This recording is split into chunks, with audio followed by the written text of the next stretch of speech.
is Andrew Couch, and with my partner Paul Shelton, we're bringing you the Sound Legacy podcast. Our guest today is Firuze Gokce. She is a marketing expert, a storyteller, an entrepreneur, and ultimately an artist. We talked a little bit about all those things today and what brought her to the United States. She's originally from Turkey.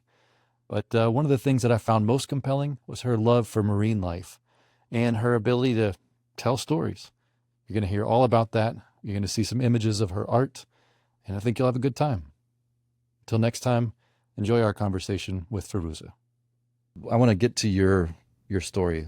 I think we've gotten to know you a little bit over the past month and a half, and one of the reasons I wanted to have you as a guest on this new podcast is you have an incredible story to share. Well, thank you.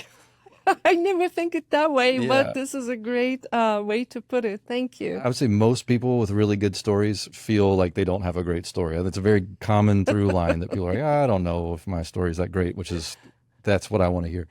So I want to get to, because you are not from California. Yeah. I'm also not from California. We've had a journey to get here. Yes.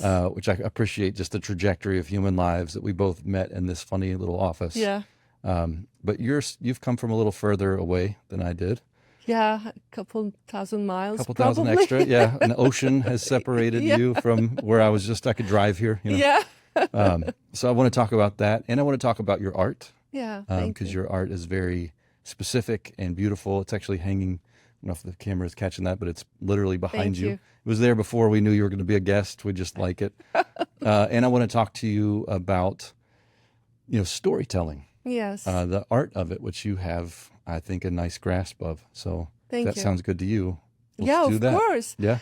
Let me start with, so I've been in internet business since 1997. So I feel like I'm a dinosaur in that field because we've been through with all the ups and downs, all the trajectory through time. In 2007, we founded our company in Delaware, but we were working from Turkey. And that was a software company that we help. So I'm coming from marketing. And we were helping actually to affiliate marketers to find their dashboard, to see their statistics, how much they are making money, how many clicks they have got, how many revenue they are providing from one merchant or their top merchants. So it's a long story Sure. anyway. But that product was really well received in UK and US. And that's how we found our way into the US. Then we start coming to the conferences and, meeting up with people. And during those conferences, I really made an effort to connect with other people because that's the only chance that I got. Right. Other times of the year, I was in Turkey, and emails or, Zoom meetings or telephone conversations is not like a human touch. Yeah, It's not face-to-face conversation because there is a very important aspect into that. Your physical existence in the same place at the same time. And I believe in that. And I think that's why I was when we decided to come to the US, I applied for a visa called O1 visa, and O1 visa is, maybe not everybody knows, when you have international recognition, some sort of accolades, or you have a network of people that can really know you and refer you. That's how it happened, because of all those relationship building over the years and having little success in bringing out this little software to the world and getting a good perception and good comments about that, good usage. So that's how we, I think, nailed. So I believe in the power of relationships and really human touch and connections. Well, it's kind of beautiful that you're here because you're talented and likable. Yeah, that's if you just I distill it don't all know down. about that. You are, or otherwise all those people would not have said, "Yeah, we'll recommend you to live in this country and come over here and work and do your thing." Yeah. Clearly, you add value, and if you were not likable, there's no way they'd be like, "She's really good at her job, but boy, I don't like hanging out with her." So that's good. Yeah, thank you. That's So when it comes to the values, I think values are the compass of my life. hmm, And I really would like everyone to sit down and think about it, because values are virtues and they are so easy to get disregarded, yeah, during this fast pace and evolving life with lots of distractions. So you always go through just dwell into, what you're always doing. But when you sit down and really think about it, what are my values, what I'm caring about in life, and what can I do best, or how can I relate myself with people? It always comes to the values. So my values are passion in what I'm doing, compassion to understand people, where they are coming from.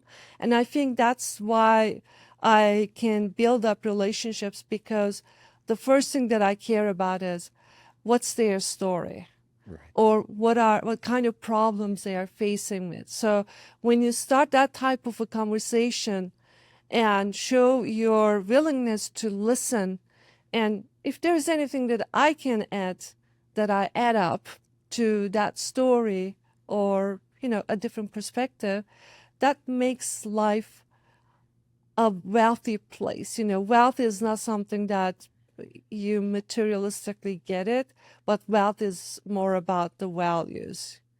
So I think that's why I really maybe suggest people to just think about their values. My values are kindness, um, and relationship building, and really authentic to yourself.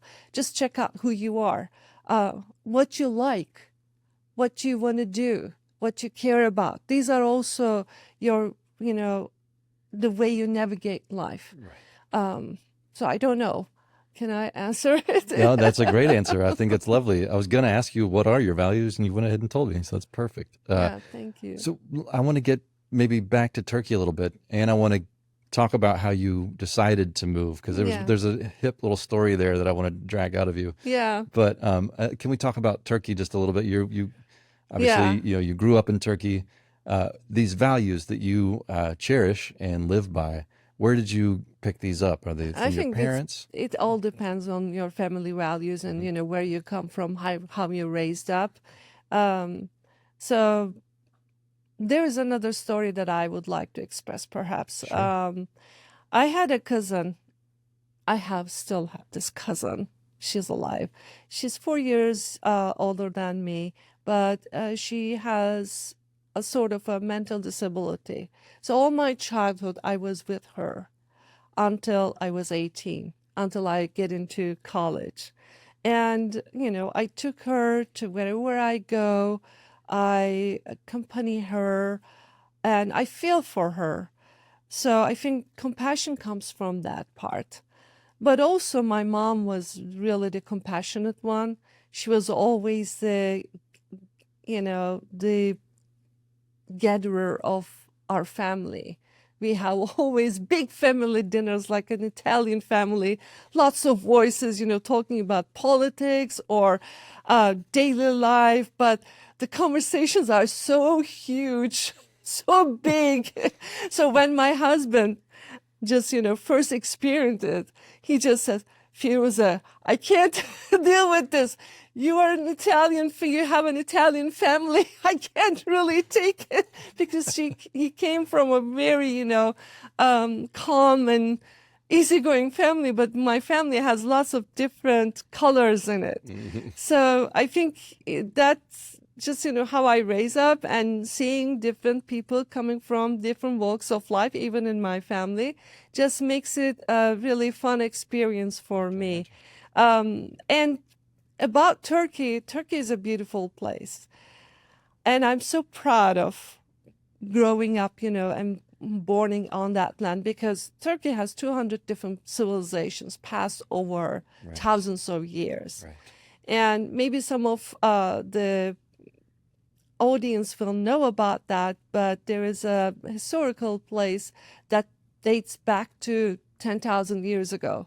And they just recovered a system of temples that has historically an enormous amount of knowledge about humanity and how the society evolved from those temple systems into villages and just grow up. And they are still, doing their discovery. So I came from a land like this. Yeah. Everywhere you go, you can either find a Roman statue or excavation. It's just a magical place. And over the years, I had the chance to revisit all those, historical ruins. And there's still more way to go.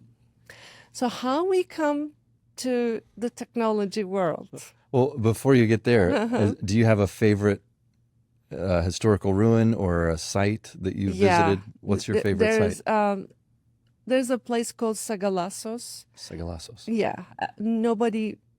Not so many people know about that, because it was discovered, actually renovated almost 10 years ago. And it's a very, not in the touristic areas. It's a very distant place. You have to really pay attention to how to go there. Not any shopping centers or hotels or anything like that. But there is this big fountain in that place. I will share some of the pictures. Sure, yeah. And that was just mind-blowing. And it's the big agora, all marble, white marble. You just feel yourself, oh, I'm in this place. I'm feeling it. It's just, and you see that how they live and how they appreciate the nature and how they live in peace with the nature. You're just blown away. Yeah. When was the first time you visited that place? It was 15 years ago. 15 years ago. Yeah. Was that something you were doing as a kid, visiting historical sites? Was that something that was hip to do in your family? Yeah, always. Yeah. Always. And it's archaeology. It's just, if you're born in Turkey, archaeology is your part of your life. That's cool. Was it your mom or your dad, or anybody in particular that had an interest in it? My dad. Your dad? Yeah, my dad. My dad is like a bookworm. He likes to read poems, and he likes to read anything historical. He likes to think about politics and talk about politics, read about politics. So he's a untold story, actually. Yeah? Yeah, he never talks. You have to dig in deeper. He likes to bring the subject to your attention. So he's a mysterious guy. He doesn't talk about himself. He talks about other things, No. interesting stuff, No not way. himself. No. Yeah. So that's usually the person who knows, got a bunch of great stories to tell that they don't share them. I think part of the reason, probably, the more you read and learn, the less you get, the more you get to see that how less you know about life. Yes. And then you do not want to really talk about it, because, it makes no sense. There are tons of other things that you need to learn, actually. Right, yeah. Yeah. What is it? The more you learn, the less you realize you know. Yes, exactly. Yeah, that's what. Yeah. And sometimes the less interesting you are to yourself. Like, you read about Alexander the Great, you're like, well, okay, I got up at 5 this morning. Congratulations. Like, way to go, me. But, that comes to your point, actually, at the beginning of the conversation. I'm not talking about myself, but many of the lives, or many of the people, don't think that they have an interesting story, but there are nuances, actually.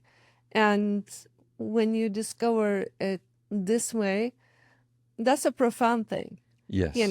That Yes. makes a great messaging for other generations if you want to give some sort of wisdom to your family members Right. that will see it as a value. Yeah. Are there any stories that you would like to, or like things you'd like to know about your dad, things you wish he would share? Well, one thing that I can say, so I love whales. My love for whales comes from my father because we were watching Captain Jacques Cousteau all of Oh, our cool. childhood. That's All great. of my childhood, of course, not his one, because I was just sitting next to him. He's just, there's just one channel TV during that time, and Jacques Cousteau is just like the hero. Yeah. And my father loves it. I love it. So that's how I was introduced to the marine life and the whales. And all my childhood, starting from I was 2.5 years old, I found myself on the shoulders of my father, swimming in the wavy, windy oceans. Of course, in Turkey we don't have an ocean, but we have a sea, Black Sea, Mediterranean Sea. So it's just a love for the ocean, the marine life comes from my father, and I think that's my favorite story. That's pretty great. That's a lovely memory.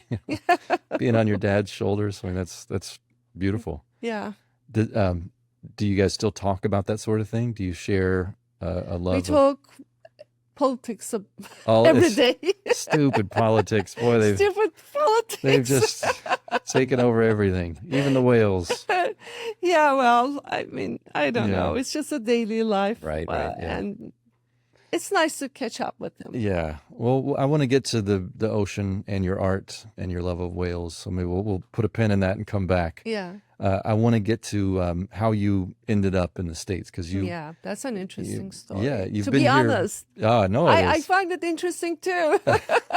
So you've been here since the pandemic, before? No, since 2015. 2015. Okay, Yeah. great. So take, you obviously spent a lot of time in Turkey, and then you've been here for about a decade. Yes. So how did this happen? So since we do internet marketing and develop technologies with my husband, so I was working with my husband all over the years.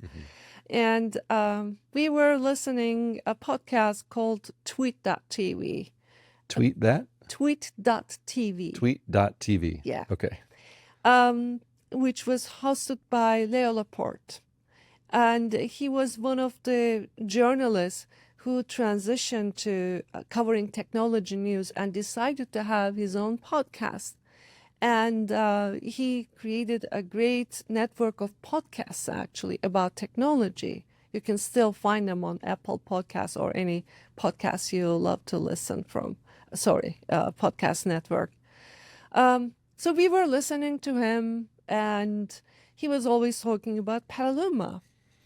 And he says, how lovely to live in Petaluma and away from Silicon Valley. Right. Because Silicon Valley was a crowded place, too many noise, too many people, and, hard to live in, and it's expensive. And also, there's a buzz of Silicon Valley, of course. There's the beauty, there's this innovation, all sorts of things.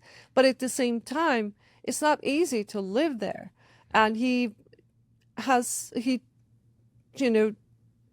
choice was to move to Petaluma. So we just, started playing in our ears, playing with the idea of, shall we move to Petaluma? Because we decided to move to the United States. All of the years we were just, actually me traveling twice a year, coming to different parts of the United States. And it was, really, really exhausting. Yeah. And we just said, okay, we just need to move. So we were either thinking about New York or Portland, Oregon, or San Francisco, but where? Silicon Valley or Petaluma. So Leo Laporte really plays a played a crucial role in deciding Petaluma. And we just, we've been to other parts of the country, but never been to Petaluma. We just, it's a kind of a gamble, actually. Yeah. We just decided, and then we got our visa, and then we packed all our furniture, put it in a container, container, Right. and then just we flew here. The container was coming by the ship, and we just came here, not here, of course, Right. San Rafael, but Petaluma, and we found out how the housing market was terrible. Yeah. It was almost impossible to find a house. And especially if you don't have a credit history, you have no value in a way. Well, finally, we found a house, and we get along with the landlord. They like us, and they said, okay, the house is yours. And that was a perfect timing, because contrary to what's happening with, when you have your furniture travel through a ship container, they normally came late. But our furniture came earlier than expected. And we were just in a really terrible position. What are we going to do with this furniture? What's going to happen? So just 3 days prior to the delivery of the furniture, we just get into the house. So, and then, we just started moving in the Petaluma, finding a co-working space called Work Petaluma during that time. This was a great introduction to know people, to tell about my story. And here I am. So I always like to talk with people, learn from their life, and just have friendship and invite people to Turkish coffee. Yeah. That's my thing. That sounds great. I'm really, really glad that Leo Laporte didn't live in like Des Moines, Iowa. You're very lucky that he's doing a technology podcast from Petaluma and not some other place. Yeah, well, that's his choice, right? Yeah. And it's strange, but other people's decisions really impacts your life. So every opportunity of meeting with a new person or learning from other people is also an opportunity for you. Well, and to me, that illustrates the power of his storytelling.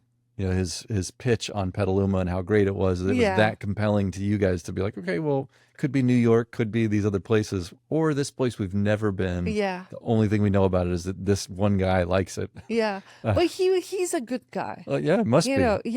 He's been really honest, open, direct.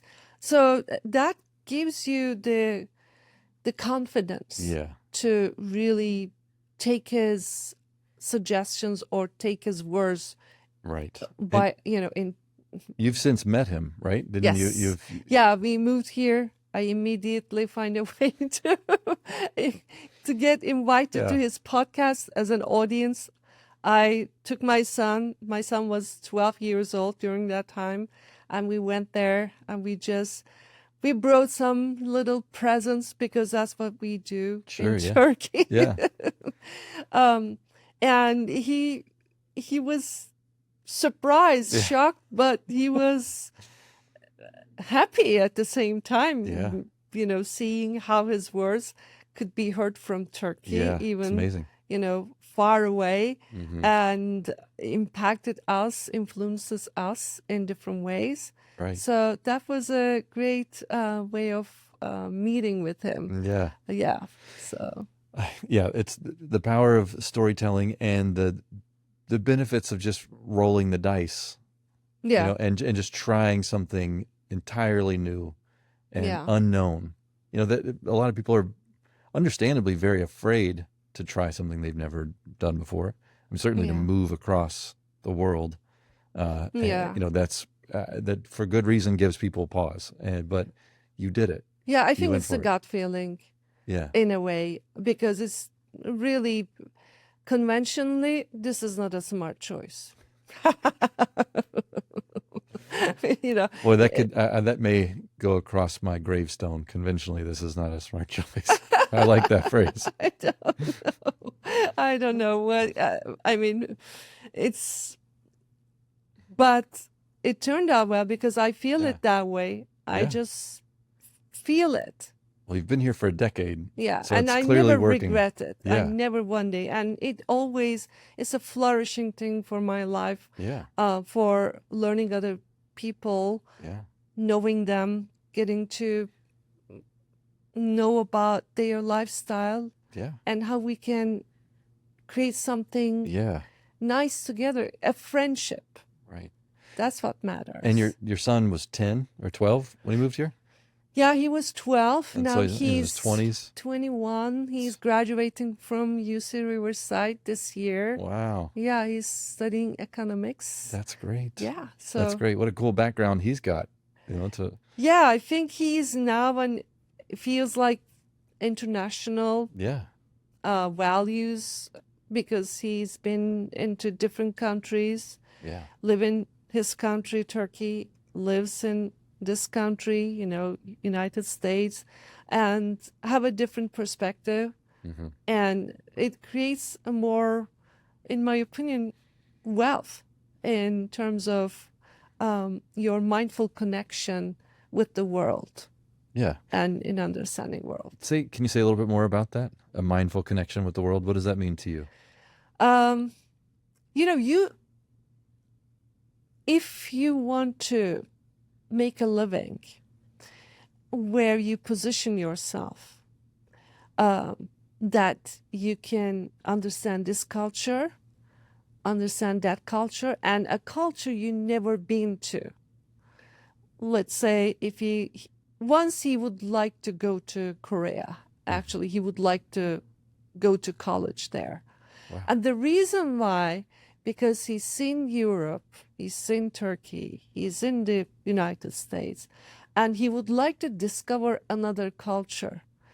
I think there is nothing better than this, because tons of different cultures all over the world, people coming from all different backgrounds and all different walks of life, and everyone has their own way of living, appreciating life. But in the end, they almost share the same values. It comes to family values, friendship, kindness, compassion, passion. Yeah. But all explained or lived through in different ways. So once you have this position that you take, that, hey, I can understand different cultures with this curiosity, Yeah.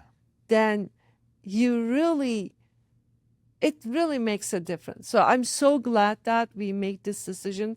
I know that it was so hard for him to come to a culture which is totally different than, his culture. I took him out of his place, from his school, from his friends, and I know that he hated it at the beginning, and I felt that. And it wasn't easy for me to navigate through that type of situation, given the fact that he was living through his teenager years. Right. But now that I see that he appreciates it, he sees the value, and he's taking advantage of it.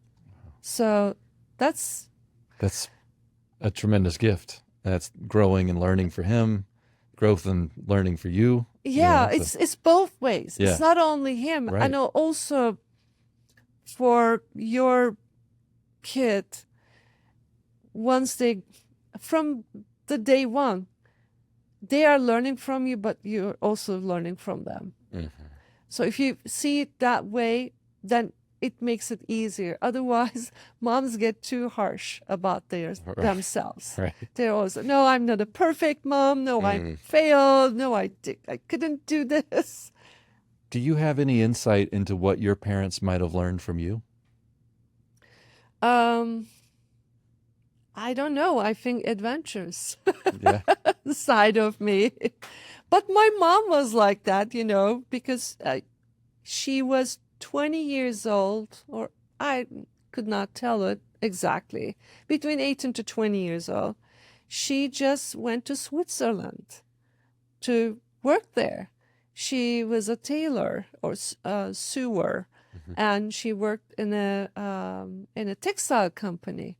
And my grandma called her, and she said, "Your sister is gonna get married. Better be here." And she took it to the heart. She just, give up everything, and she came back to Turkey to sew a wedding gown for her sister. Wow. So she did that. Yeah. She was adventurous, but then, traditional lifestyle keeps her in a living in a very conventional way, as a mom, as a wife. But Right. I think they see how adventurous I am and how adamant Yeah. I am at my decisions. Have they been here to visit? Unfortunately No. not. My mom has a blood clot, so she Oh. could fly, and my father don't Yeah. want to leave her alone. I understand that.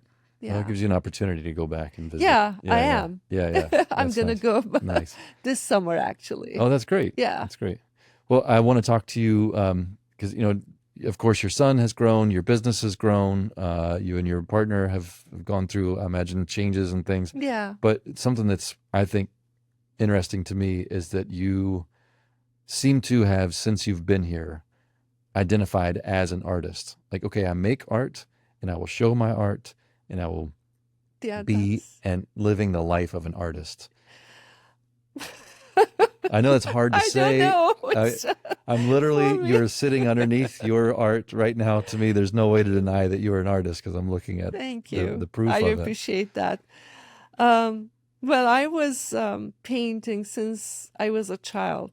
So this was always in my life, but I never think that one day I will find my passion with Wales and find a venue to advocate for Wales, because I'm helping a couple of nonprofit organizations for whale conservancy.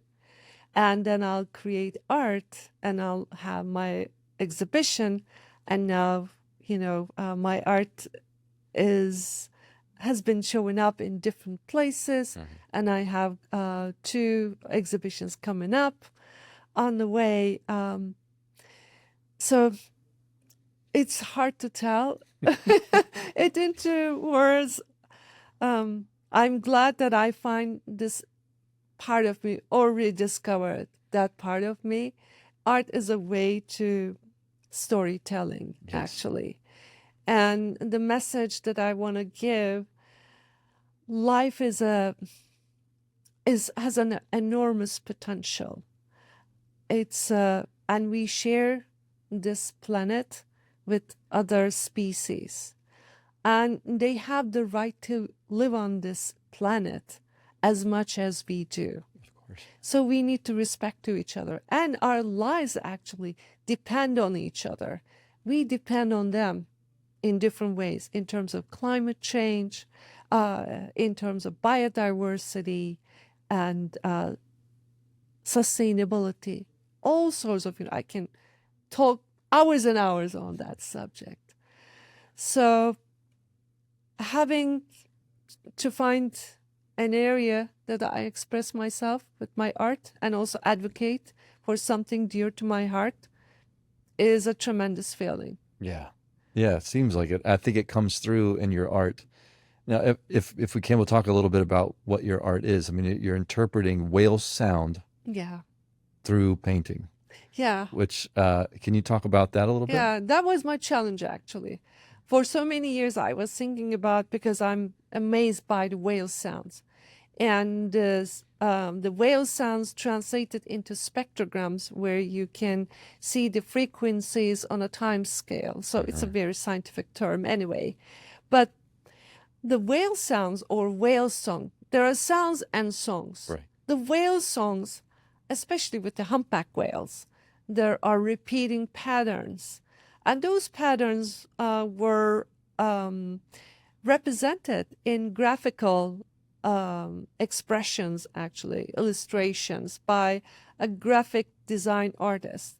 And I said, oh, that's a good way of putting. Maybe I can just inspire from this and I can create art with that. And at the end of the day, everything is about sound waves and energy. It's all about waves. That's the essence of life, to be honest.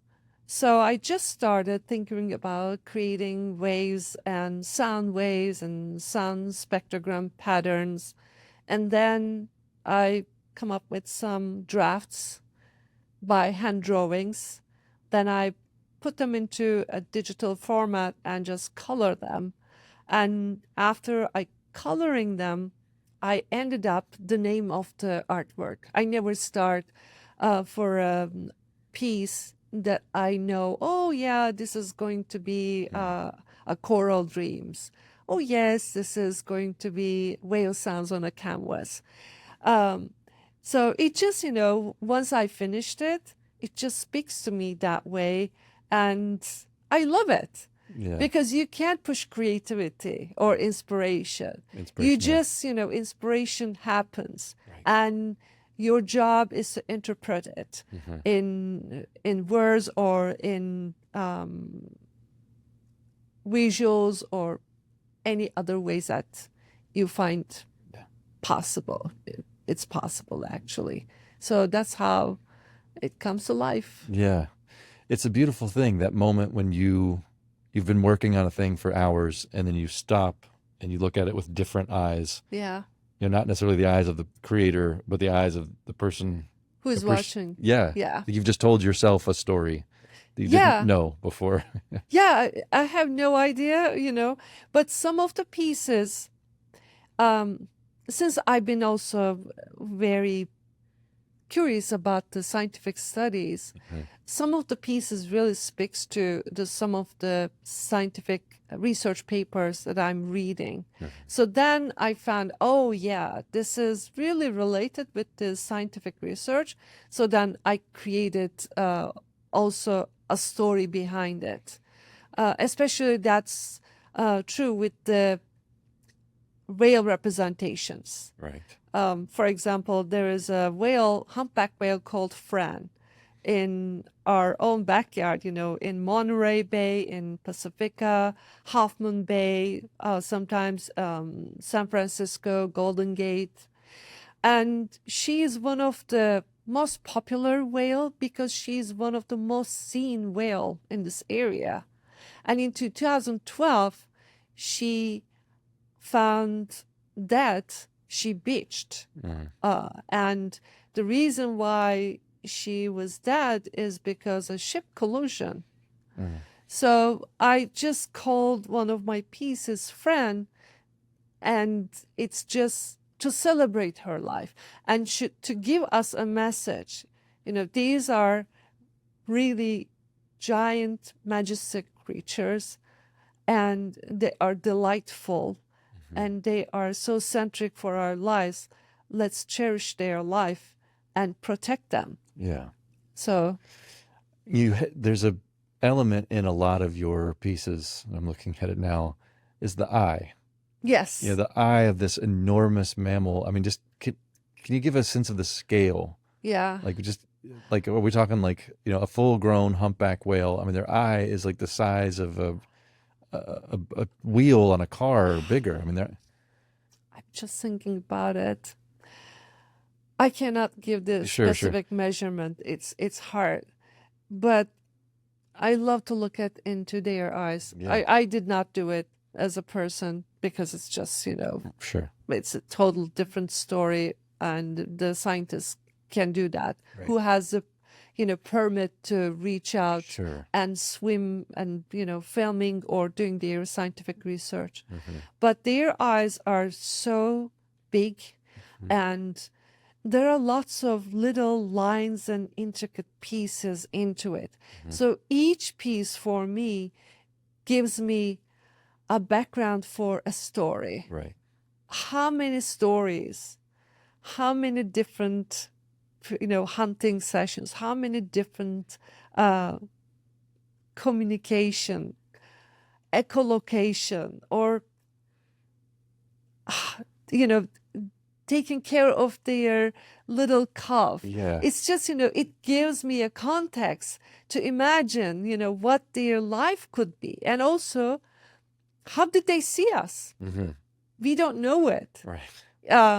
That's a mystery. And I don't want that mystery to be solved in any time. I understand. That, it has to be like that because we have to respect to their lives. Mm-hmm. We are not allowed to interrupt or, because we are doing this, because, we have all the technological enhancements and developments, we Right. can't interrupt others. Yeah. Like, I mean, yeah, we're really good at that. We're quite good at yeah. interrupting. And I say that Yeah. knowing full on my own hypocrisy and criticizing that because I'm not a vegetarian or a vegan. I eat meat. I feed my dog meat. Like Yeah. but we do cause a lot of disruption. But when I look at those eyes, whale eyes, just it's only ever been in photographs or I've seen whales breach really nearby the boat, and you catch a moment of eye contact. And Yeah. like, wow. I feel similar when I look into a dog's eye or any other creature that has like character that you can Yeah. kind of, whether we're superimposing that with our own imagination or not, Yeah. but you just see something different. It's not like looking into the eye of a fish. No. It's very different. There's a quality to it that suggests there's a lot more going on under the hood. Yes. This thing is making choices, and whatever love is, maybe it has love. Who knows? But Yeah. there's a lot more going on than just like, oh, here's this big dumb thing swimming around in the water. Try not to run it over with my boat. It's just this being that demands respect if you're paying attention. To be, maybe I will sidetrack you, but when we're looking to the eyes of a dog or a cat, so I have a cat, Mm-hmm. but I just read a scientific study that, there's this oxytocin hormone. And they found out that, oxytocin is a good way for social connection, Yes. love, and, a mutual interaction to each other.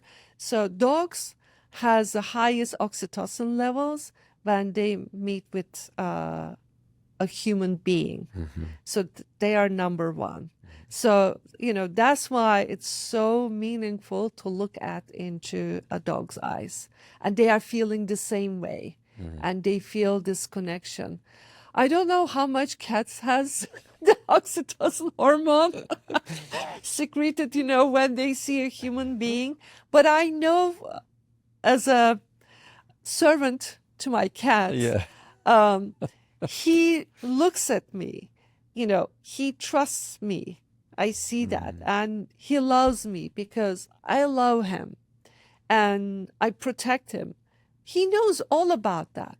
So not always the words, actually, the Sure. actions, Yeah. the way you look. So that's why I believe looking, has this great experience, a fascinating experience of looking at the whale eyes. Right. Sharply, really puts you an engagement and get into their intricate life and just feeling at that moment, you feel the same. You feel one. That's how you feel with your dog. That's how you feel with my cat, because we are sharing the same thing at that moment, Yeah. appreciating and loving each other. So really eye contact, that's why it's so important, the physical connection, the physical existence. These are such important things. Yeah. Because at that moment we share such a fascinating commonality of that instant. Yeah. So that's what I believe. That's why I try to use the whale eyes in different parts of my art, because I want them to watch us, Mm-hmm. and I want the spectator to see that whales are watching for us. Mm. I was just about to ask, what do you hope to convey with your art? What do you hope to do for the whales? But I'm, each portion of my sales goes to nonprofits, and I'm gonna have a virtual fundraising event in March with American Cetacean Society, great. which I'm a board member. What's it? The American what? American Cetacean Society. Okay. Cetacean means dolphins, porpoises, and whales. Okay. They are a family name Right. in Latin Okay. language. And another one is coming on in October, and the other one comes in January. All right. So again, I will donate my sales portion of my sales to Wow. whale conservancy That's cool. organizations. Is there anything that just regular, all the rest of us can do to help protect whales? You can just look at them, search for them. And what else you can do? You can donate to whale conservancy nonprofits. If you like, I can later give a list That'd be great. of a couple of That'd them. be great. Please, yeah. Or just maybe self-promotion, but look at my art. If you like, you can buy it. Orange Orca. Yeah, orangeorca.art. .art. Orangeorca.art. Yeah. Yeah, great. Yeah. Well, Firuze, thank you so much for taking the time to come down here and share your story and your art. I really appreciate it. Thank you so much. It's an honor to be invited. Such a beautiful office, and having to show up at your podcast, and really appreciated my story and my take-ons about life. Yes. Thank you. Great job. Cheers. You're doing a great job. Congratulations. Thank you.